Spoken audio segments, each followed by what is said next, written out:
Good morning and welcome to Doers of the Word. Thank you for choosing to study God's Word with us today, verse by verse. We will again be in 1 John chapter 5. We are in a series of messages entitled God's Sons and Daughters. This is our 8th teaching on God's sons and daughters. So let's pray and get right into God's holy word today.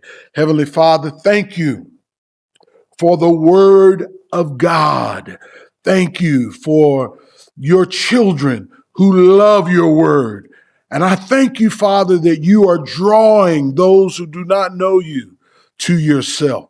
I pray for those who are hurting today, to those who are physically sick, for those, Lord, who are suffering with diseases or have a debilitating disease or sickness or illness. And most importantly, Lord, I pray for those who are spiritually sick, those who do not know you.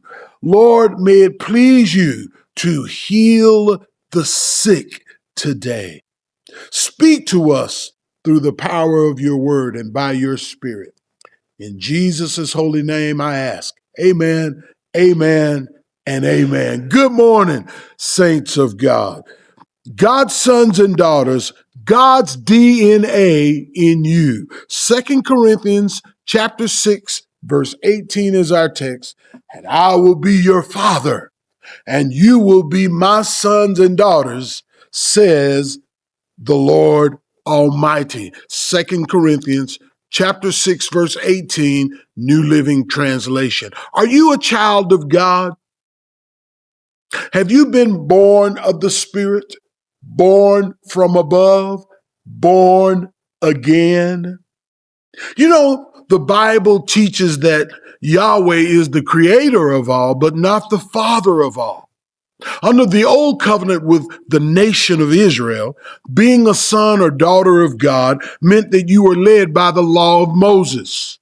However, under the new covenant with every nation, being a son or daughter of Yahweh means that you are led by the Spirit of Christ.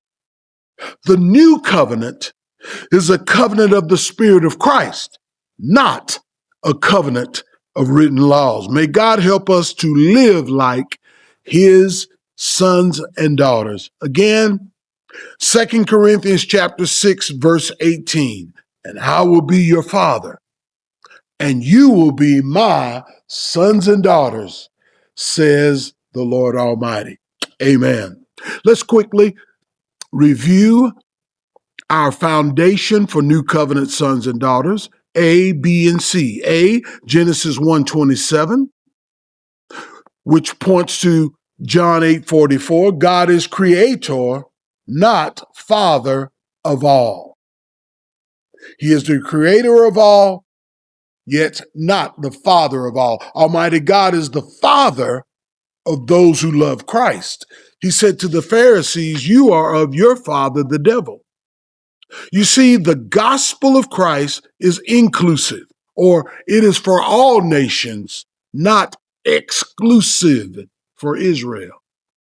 The gospel of Jesus Christ is for all nations, not just one nation, the nation of Israel. Are you following me? B, Genesis 17:10 through 14 points to Romans chapter 2, verses 28 and 29. Circumcision, the first law that a Jew under the old or first covenant had to keep. Circumcision has been fulfilled. Christ came, Matthew 5:17, to fulfill, to accomplish the purpose of the law and the prophets. Amen. Matthew chapter 5, verse 17. So by God's grace, our flesh has been put off and laid aside. Men and women are circumcised under the new covenant. It has been fulfilled in that our flesh has been put off and laid aside. Amen. C, Jeremiah 31 through 34, and Hebrews chapter 8, verses 7 through 13. The new covenant is here. It was prophesied back in Jeremiah and Ezekiel, and it is realized since Hebrews chapter 8. 2 Corinthians 3:6, he has enabled us to be ministers of his new covenant. This is a covenant not of written laws, but of the Spirit. The old written covenant ends in death, but under the new covenant, the Spirit gives life. 2 Corinthians 3:6, God's sons and daughters live under his new covenant. Amen? And you're going to hear about that new covenant today. Glory. This is fulfillment theology, not replacement theology. The church fulfills Christ. Christ fulfills the law and the prophets. The church does not replace Israel. Christ does not replace the law and the prophets. He fulfills them. Amen, amen, and amen. God's sons and daughters, God's DNA in you. 2 Corinthians chapter 6, verse 18. Now, let's go to our text for today, 1 John chapter 5, verses 6 through 8, part 7 of God's sons and daughters. 1 John chapter 5, verses 6 through 8. Now, the context of 1 John 5 is the assurance of eternal life through faith in Christ. In the New Testament, faith means faith in Christ, trust in Christ. God's sons and daughters have a real, genuine trust in Christ, leading to spiritual victory over the world. We taught that in part 6. Defeating the world means that we receive and give the love of God. We obey the great commandment. Love God and love others as much as you love yourself. We obey the new commandment, which is love. We obey the law of Christ, which is love. We love God and we love others. The Spirit, or the presence of God, the water, the baptism and the life of Christ, and the blood, the death of Christ, testify to the revelation of Christ. And that's my assignment today, to speak on the Spirit, the water, and the blood. Don't miss what God's word has to say about those three witnesses, those that testify of the revelation of Christ. So, God's sons and daughters are born of God. We possess eternal life. We overcome sin. So, what do you believe about Jesus Christ? May God be pleased. May God help us live like his sons and daughters. What do you believe about Christ? If I were to ask you, sir, ma'am, brother, sister, what do you believe about Christ? Not where you go to church, not what denomination you are, not how you were baptized, but what do you believe about Christ, the Messiah, the Son of Man, the Son of God? All right, let's begin here in 1 John chapter 5, verse 6. Powerful. And Jesus Christ was revealed as God's Son by his baptism in water and by shedding his blood on the cross, and not by water only, but by water and blood. And the Spirit, who is truth, confirms it with his testimony. Three witnesses: the water, the blood, and the Spirit. What do you believe about Jesus Christ? Number one, on your notes, two points today. 1 John 5:6, God's Son means that he is Christ, that he, Christ, is divine. When the Bible says Son of God, God's Son, means that Christ is divine. When the Bible says Son of Man, it means that he's in the line of King David, the son of David. Son of God, God's Son, means that Christ is divine. He's not just a man, he is divine. He is God and man. What do you believe about Christ? Are you really one of his sons, one of his daughters? Remember again, 1 John 5:6, and Jesus Christ was revealed as God's Son by his baptism in water and by shedding his blood on the cross, not by water only, but by water and blood, and the Spirit, who is truth, confirms it with his testimony. Amen. As it was in the first century, the truth about Jesus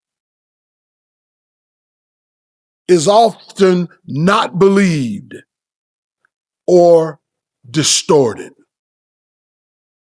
Who is Jesus Christ our Lord?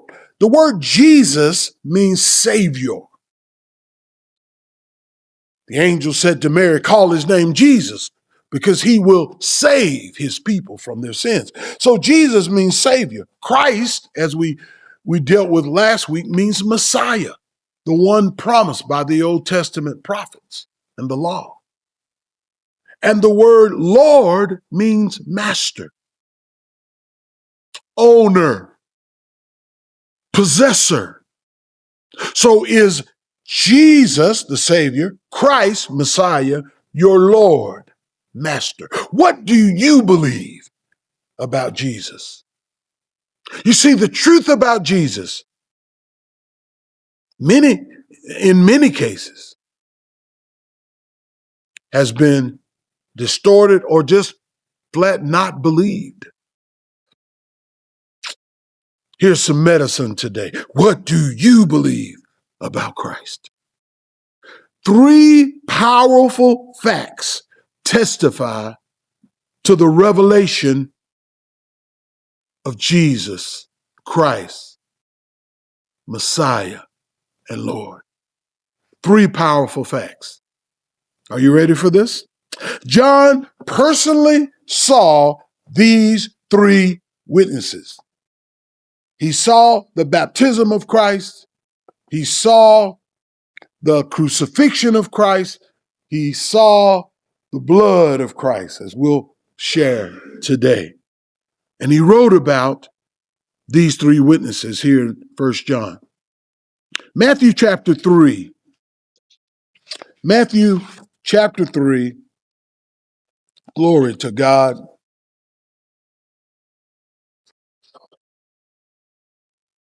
Verses 13 through 17.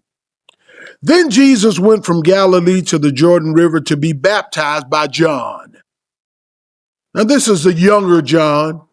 1 John is the older John. Same John. Verse 14. But John tried to talk Jesus out of it. And John says, I am the one who needs to be baptized by you, he said. So why are you coming to me? Matthew 3, now verse 15. But Jesus said, it should be done. For we must carry out all that God requires. The King James says, we must fulfill all righteousness. So John agreed to baptize him. Verse 16. John baptized Jesus in water. After his baptism, as Jesus came up out of the water, the heavens were opened. And he saw the Spirit of God descending like a dove and setting on him. Verse 17, and a voice from heaven said, this is my dearly loved Son, who brings me great joy, in whom I'm well pleased, you see. Matthew 3, 13 through 17. The first witness is Christ's baptism. Three witnesses. The first witness is Christ's baptism. When Christ was baptized in water, the Holy Spirit came upon him. It fulfilled prophecy. Let's go to Isaiah chapter 40, verse 3.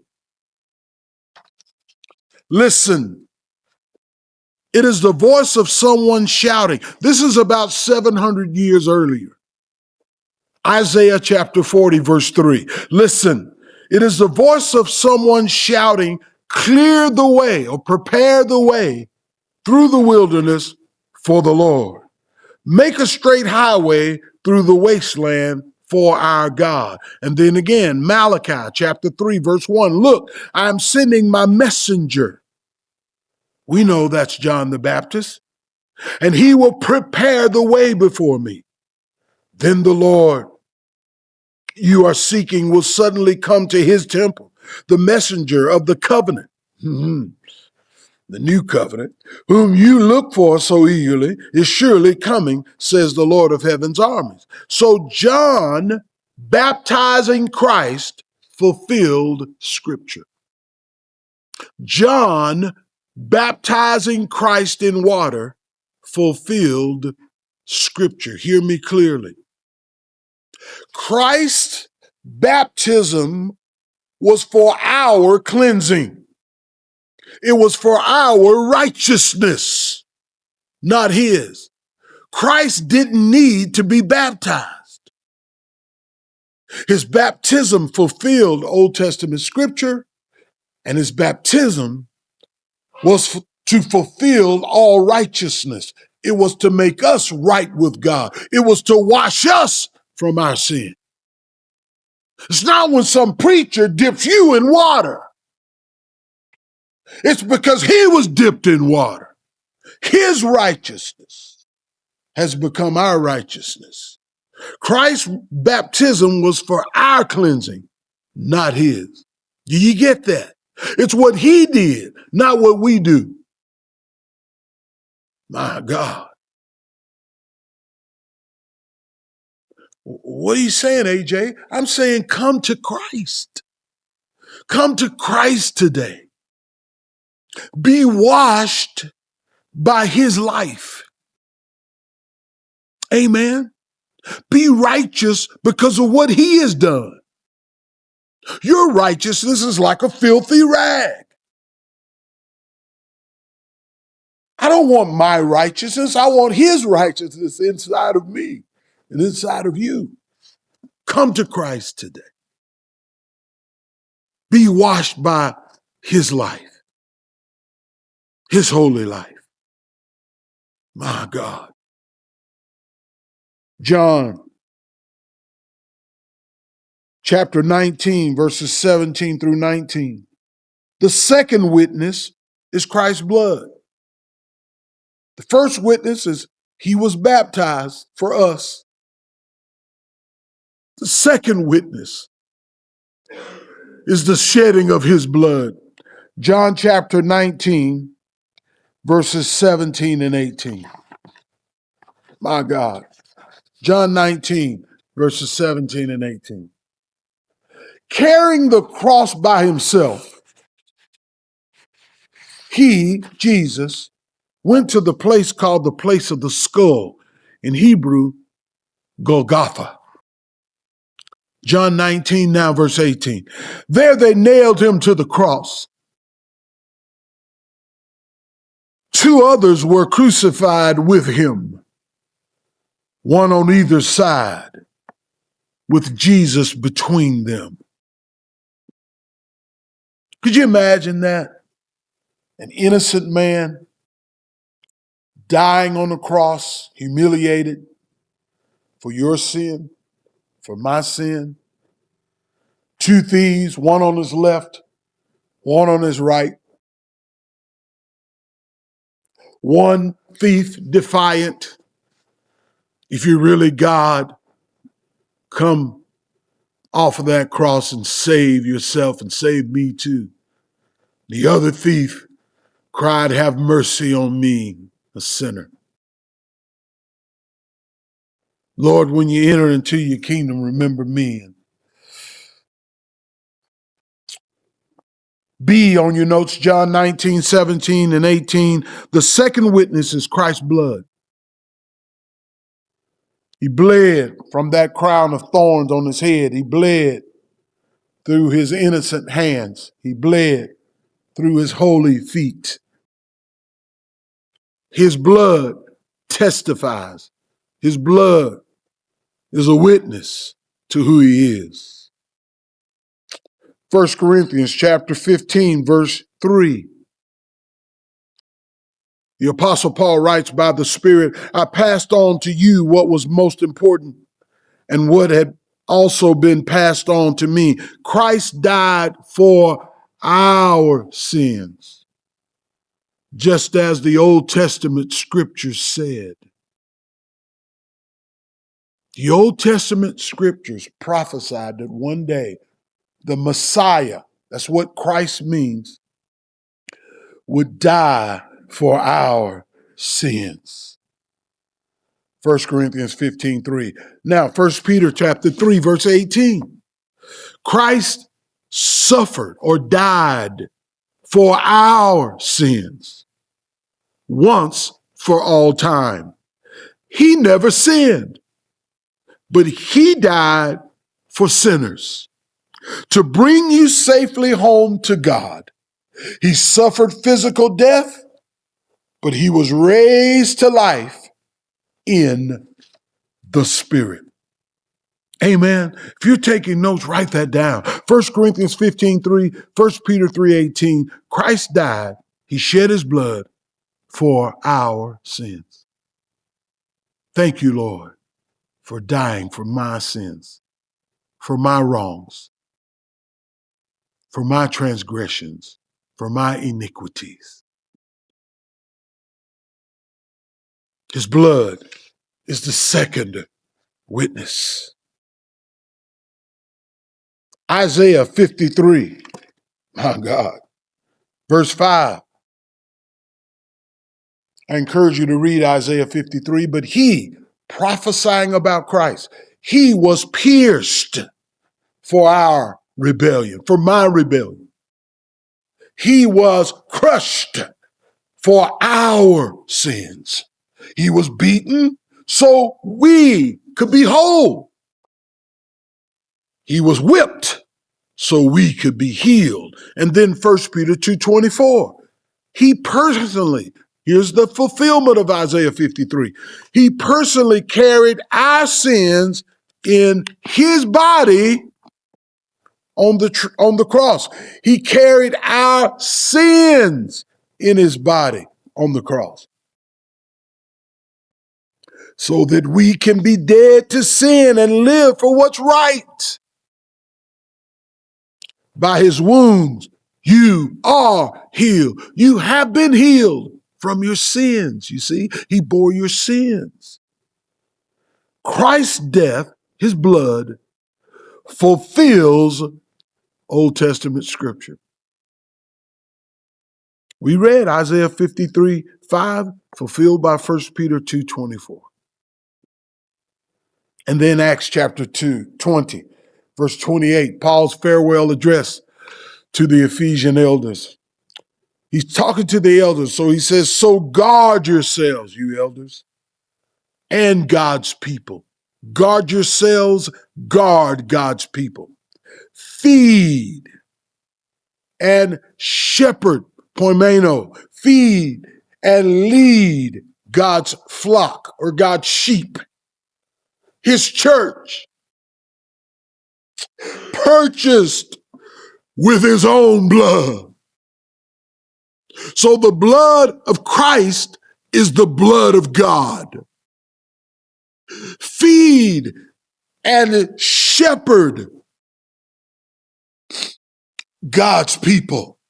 Feed and shepherd God's flock, his church, his ecclesia, purchased with his own blood, over which the Holy Spirit has appointed you as elders or overseers.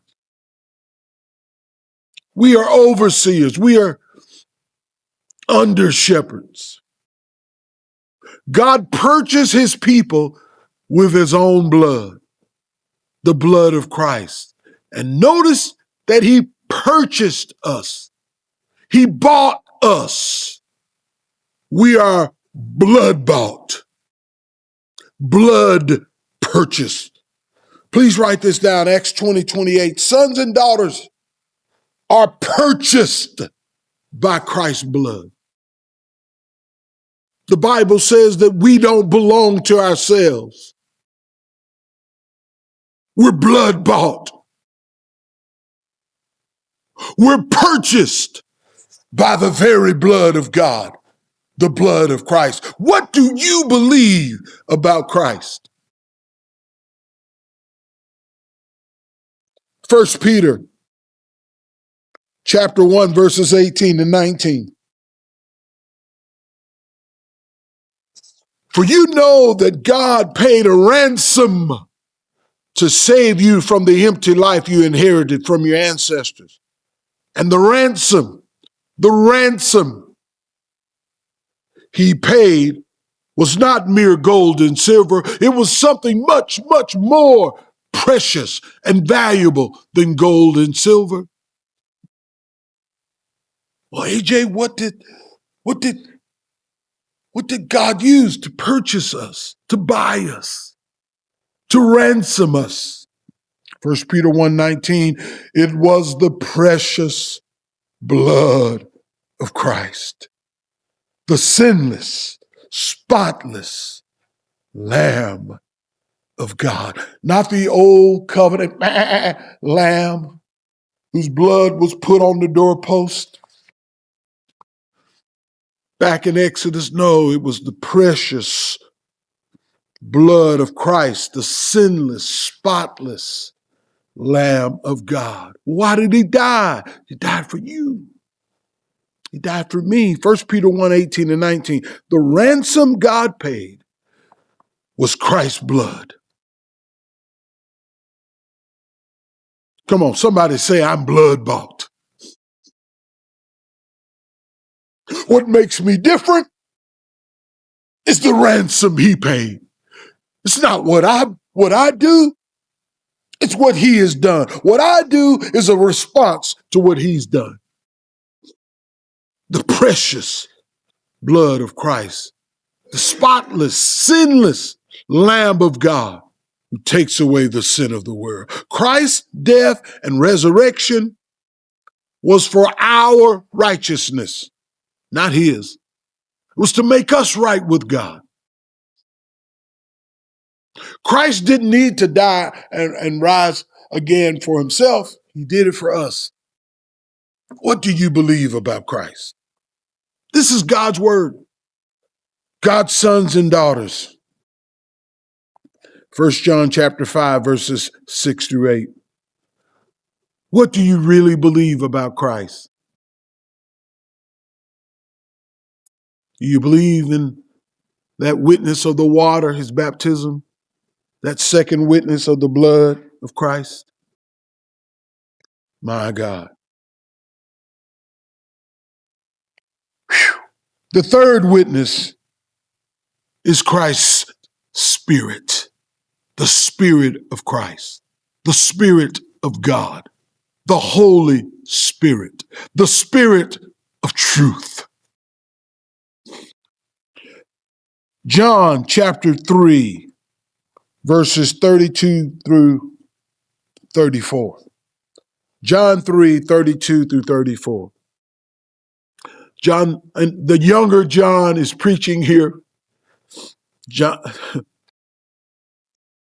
the disciple Jesus loved, the disciple who loved Jesus. John 3:32, he testifies about what he has seen and heard, and but how few believe, how few really trust what he tells them. Verse 33, John 3:3. Anyone who accepts his testimony can affirm that God is true. Believe on Christ, believe on God. Verse 34, for he, Christ, is sent by God. Do you believe that? He speaks God's words. Do you believe that? For God gives Christ the Spirit without limit, the Spirit without measure. Amen. See on your notes, John 3:32 through 34. The third witness is Christ's Spirit, Christ's anointing. Christ has the Spirit without measure, without limits. Christ was sent by God, speaks God's words, and has the Spirit without limit or measure. Let's look at the Old Covenant. Remember, everything that Christ did and does fulfills what was prophesied under the Old Covenant. Whew. Isaiah chapter 11, verses 1 through 5. Isaiah chapter 11, verses 1 through 5. Out of the stump of David's family. Remember, Son of God means Christ is divine. Son of David means that he came from the line of King David, or Son of Man. Out of the stump of David's family, I will grow a shoot. Yes, a new branch, bearing fruit from the old root. Isaiah 11, now verse 2. And the Spirit of the Lord will rest on him, the Spirit of wisdom and understanding, the Spirit of counsel and might, the Spirit of knowledge and the fear of the Lord. Amen. Shall rest on Christ. Isaiah 11:3. He will delight in obeying the Lord. He will not judge by appearance, nor make a decision based on hearsay. Verse 4. He will give justice to the poor and make fair decisions for the exploited. The earth will shake at the force of his word, and one breath from his mouth will destroy the wicked. Isaiah 11:5. He will wear righteousness like a belt, and he will wear truth like an undergarment. Who's Isaiah prophesying about? What do you believe about Christ? Isaiah 42:1. Look at my servant, whom I strengthen. He is my chosen one, who pleases me. I have put my Spirit upon him. And then Isaiah 61:1. The Spirit of the sovereign Lord is upon me, for the Lord has anointed me to bring good news to the poor. Who is it that Isaiah prophesied would bring the gospel to the poor? He has sent me to comfort the brokenhearted and to proclaim that captives will be released and prisoners will be freed. He will bring justice, not just to Israel, but to the nations. Who is that man?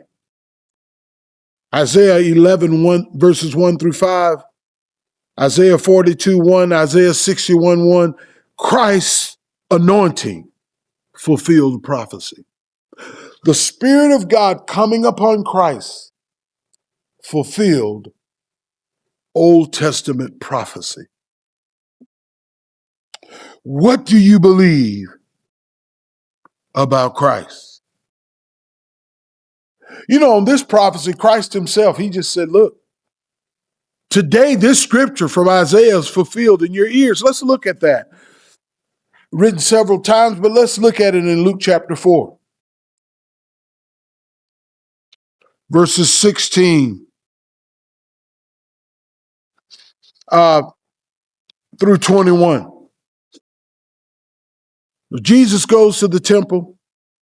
When he came to the village of Nazareth, his boyhood home, Jesus went as usual to the synagogue on the Sabbath and stood up to read the Old Testament scriptures.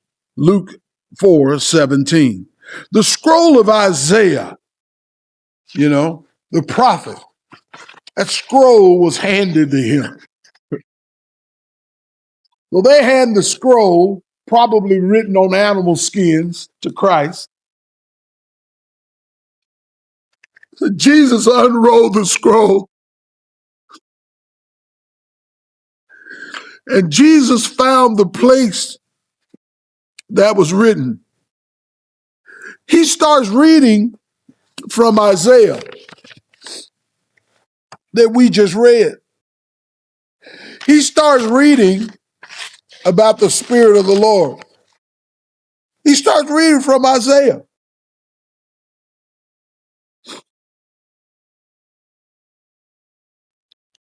And he read,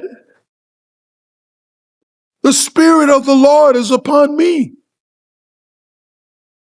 Luke 4:18. For he has anointed me to bring good news to the poor. He has sent me to proclaim that captives will be released. He sent me so that the blind will see, that the oppressed will be set free. Luke 4:19. And that the time of the Lord's favor has come. Look at verse 20. Jesus rolled up the scroll and handed it back to the attendant and sat down. All eyes in the synagogue, the Jewish synagogue, looked at him intently. Then he began to speak to them. Here, Jesus, the scripture, the Old Testament scripture you've just heard has been fulfilled this very day. Man, oh God, that we would hear the words of Christ today. That Christ himself fulfills scripture. That the Old Testament, law, and the prophets are all about Christ. Christ said, Luke 4:20, the scripture you just heard that I read from the scroll of Isaiah has been fulfilled, plureo, this very day. Christ said in Luke 4:16 through 21 that he fulfilled Isaiah's prophecy. So we see all three of these witnesses are the fulfillment of Old Testament scripture. All three witnesses. All three of them. Romans chapter 8, verses 14 through 16. For all who are led by the Spirit of God are the sons and daughters, are the children of God. Are you led by the Spirit of God today? Read Romans chapter 8. Are you still led by your flesh, your sinful nature, or are you led by the Holy Spirit? Are you letting the Holy Spirit control you? For all who are led by the Spirit of God are the children of God. Verse 15. So you have not received a spirit that makes you fearful slaves. Instead, you received God's Spirit when he adopted you as his own sons and daughters, his own children. Now we call him Abba, Father. Verse 16, for his Spirit joins with our spirit, our human spirit, to affirm or to testify. His Spirit testifies that we are God's children, his sons and daughters. Amen. The Holy Spirit testifies that we are his. The Holy Spirit that gives us victory over our old nature, our old man, our flesh, testifies that we are his. Christ's Spirit is for our righteousness, not his. We need Holy Spirit. Holy Spirit makes us right with God, makes us sons and daughters. You see, beloved, the water, the blood, and the Spirit are all things that Christ has done for you. They all testify to the revelation, the apocalypsis, the unveiling of Christ. Do you know who he really is? Have you trusted him? Have you trusted the real Jesus? We'll close with 1 John 5, verses 7 and 8. So we have these three witnesses. 1 John 5, 8, the Spirit, the Holy Spirit. We're born of the Spirit, filled with his Spirit, led by his Spirit. The water, it means that Christ was baptized. It points out he made us holy by his life. He makes us right with God. The Spirit, the water, and the blood. Precious blood of Christ. And all three agree. Number 2 on your notes, 1 John chapter 5, verses 7 and 8. The Spirit, the water, and the blood agree. Now the question is this: do you agree with the testimony of the Spirit, the water, and the blood? You see, if we were in a court of law, the Spirit, the water, and the blood would be corroborating witnesses. They would all testify to the truth of who Christ is. What do you believe about Christ? Is he your Lord? Does he own you, or do you belong to yourself, or do you belong to Christ? What do you believe about Christ? How are you responding to what he has said? How are you responding to what Christ has done? He died for our sins. Before that, he was baptized to make you clean. You're not clean when some preacher dunks you in water. You're clean when you believe on Christ. How are you responding to what Christ has done?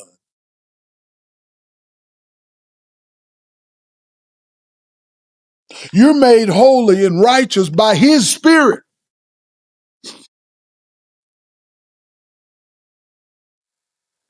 You're bought by his blood. How are you responding to what Jesus has said, to what Jesus has done? Do you believe the gospel? Let us pray. Heavenly Father, thank you for the water, the blood, and the Spirit. We praise you, Lord, for what you have done through Christ for us. Thank you, Father, for the overwhelming evidence of these three witnesses. Please give us ears to hear this testimony and believe on Christ today.